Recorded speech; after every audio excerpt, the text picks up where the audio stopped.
All right, everyone. So this is our brief tour of Blackboard. So welcome to Education 2284. The first thing you'll want to do is click on the Start Here module.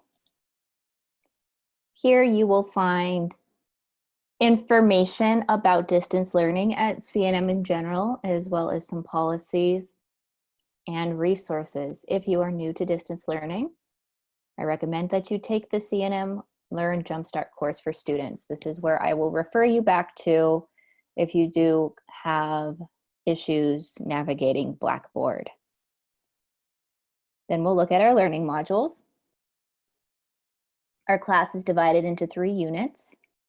You can look at our class schedule to learn more about what the units are. So in order to access the weekly modules, you will need to click on the unit folder. Here you'll see Module 1, which is for week 1. Modules will open up every week, so you do not see the whole class at once. Generally speaking, your class will follow this structure. This one's a little bit different just because it's the first week of school, but there'll always be an overview, which explains the course essential questions, and then information about the week, as well as objectives. You'll have your tasks. There's a list of tasks that you'll have throughout the week. There will always be some hook.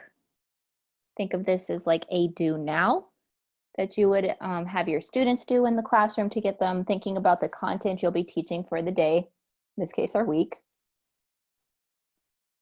There are 2 reading and resources on here, but these are readings and resources for the course in general, so the 2 books you need, as well as the 2 documentaries we'll be watching. Every week you'll have readings and resources. There are the required readings and resources, and what you're going to see in some weeks is a folder that says additional readings and resources or links to additional readings and resources, and those are intended for you to browse through and find resources that are beneficial to you and relevant to you in your content area and grade level. So for some modules, there will be resources that you are not required to read, but will be good for your practice depending on your needs. Every week we'll have some sort of discussion, whether it be on Flipgrid, which you are required to have an account. This week is our introductions. It may also be on our discussion forum. And from time to time, our discussions will solely take place on synchronous learning. Every week you'll have an exit ticket, which is usually something you download, complete, and then submit. Here I also provided the link to our survey if you did not complete that yet. And then an exit checklist just shows what you should do by the end of the course. All right, some additional tools where it says look here for our class schedule.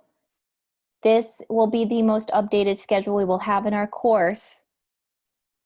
I will also, if we make any changes, send emails out to you. So please make sure you are checking your CNM email, looking at announcements, and looking to this link for the most updated course schedule. You were sent one along with your syllabus, but this is where I will make any changes. I will make changes based on student need for the course. We have a link to Flipgrid. Let's see. So this is a quick way to access our Flipgrid page. Our Zoom link for our Zoom classroom. And then I also provided a link to my website, which has various resources for things like distance learning, culturally responsive teaching, social emotional learning, etc.